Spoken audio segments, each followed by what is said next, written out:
Bom, nós estamos hoje com uma presença especial aqui no nosso estúdio. A nosso convite estão aqui duas professoras que estiveram passeando, né, no final do ano e virada agora para 2019, a Jaqueline Dollins e a Nídia Costa. Elas estiveram lá em Boa Vista, Roraima, e por duas oportunidades estiveram fora do Brasil, né? Numa foram a Venezuela e no outro foram a Guiana Inglesa. E a nossa maior interesse assim, em acompanharmos é a questão da Venezuela, em virtude de que está hoje uma notícia no mundo inteiro do clima político e da questão de segurança de insegurança que vive a Venezuela. E a gente gostaria de ouvir da Nídia e da Jaque a experiência que elas tiveram.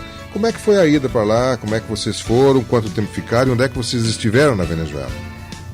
Nós saímos pela manhã de Boa Vista, porque é em torno de uns 200 quilômetros a cidade de Santa Helena de Huairén.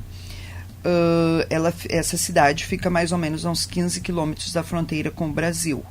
E então, em função do clima de insegurança, esse clima tenso que tem lá, a gente passou só um turno lá, só o turno da tarde. A gente almoçou em Pacaraíma, que é uma cidade na fronteira, na divisa, e foi passar a tarde. Porque até, inclusive, as pessoas ali no restaurante, as pessoas na fronteira, nos aconselharam que a gente não deveria se envolver em nada lá na cidade, assim, em comércio, chegar em lojas e coisas assim, que se a gente fosse fazer compras ou alguma coisa, que era para a gente levar um venezuelano junto.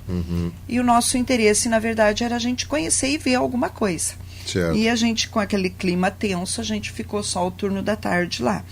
Mas assim, a gente vê que é muita pobreza lá, muita pobreza. Assim, o clima tenso. E essa cidade, é uma cidade assim, mais ou menos como Tupanciretã, um pouquinho maior. Tem em torno de 28 mil habitantes. E naquele dia, estava chegando num posto de gasolina, estava chegando combustível. Eram filas enormes, assim, aquelas filas desorganizadas, o pessoal gritando. A gente via assim, que ali poderia até resultar um tumulto, uma briga. Que, para nós, o litro da gasolina, se a gente fosse comprar, era 10 centavos. 10 centavos de real. 10 centavos de real. Mas não tinha condições de nós entrar, pegar gasolina, porque eram filas enormes. E para eles, sairia em torno de uns 15 reais o litro. É muita diferença, assim, Então. E o que mais vocês viram lá no dia a dia? Assim, as pessoas estão trabalhando, tem atividade normal? A gente teve lá num fim de semana, então assim, tinha muita gente pela rua. A gente vê as pessoas assim, algumas trabalhando, outras paradas, porque eles não estão assim, não tem muita atividade para eles fazerem. Em função da crise. A gente esteve num supermercado lá, a gente saiu assim, apavorado de dentro do supermercado, porque as prateleiras vazias, o básico, não tinha nada dentro do supermercado. A parte de alimentação, assim, não tinha praticamente nada.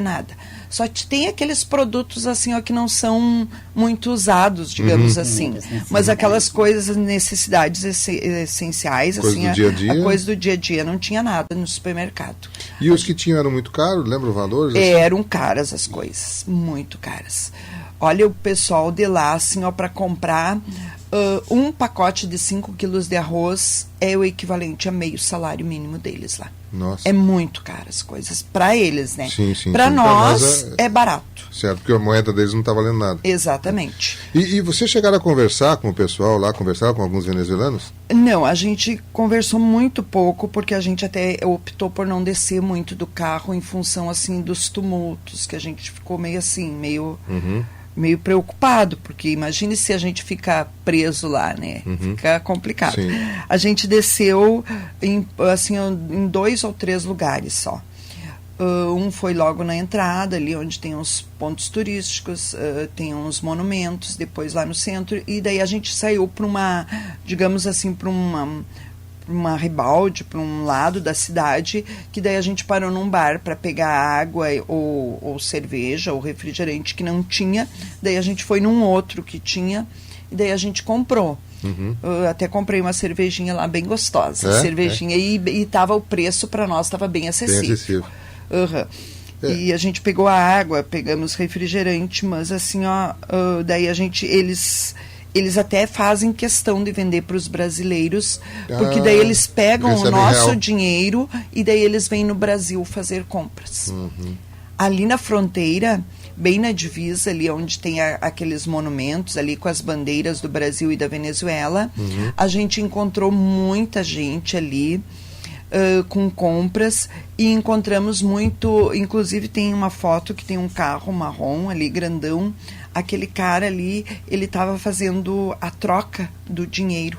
Ele tinha pilhas de dinheiro no colo dele, dentro do carro, porque assim, tanto é que R$1 nosso dá 150 bolívares. Nossa. Então, assim, o cara ali parado, fazendo a troca para que o pessoal deles possam vir no Brasil comprar os alimentos.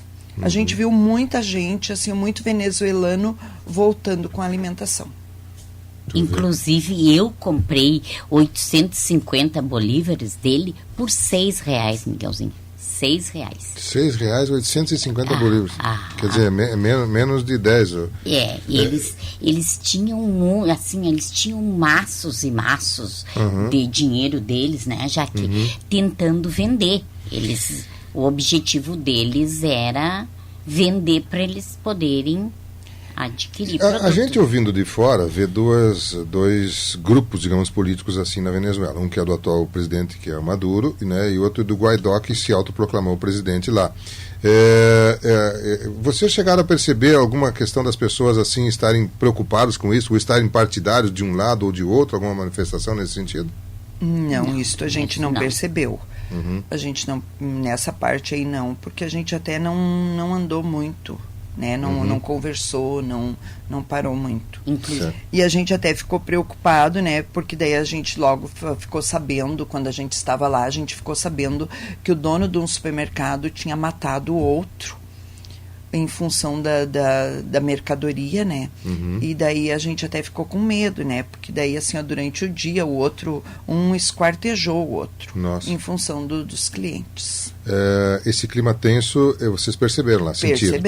Percebemos. De uma pessoa contra a outra, assim? E eles, assim, para nós, brasileiros, eles também olhavam, assim, tipo, o que estão fazendo aqui? O que querem aqui?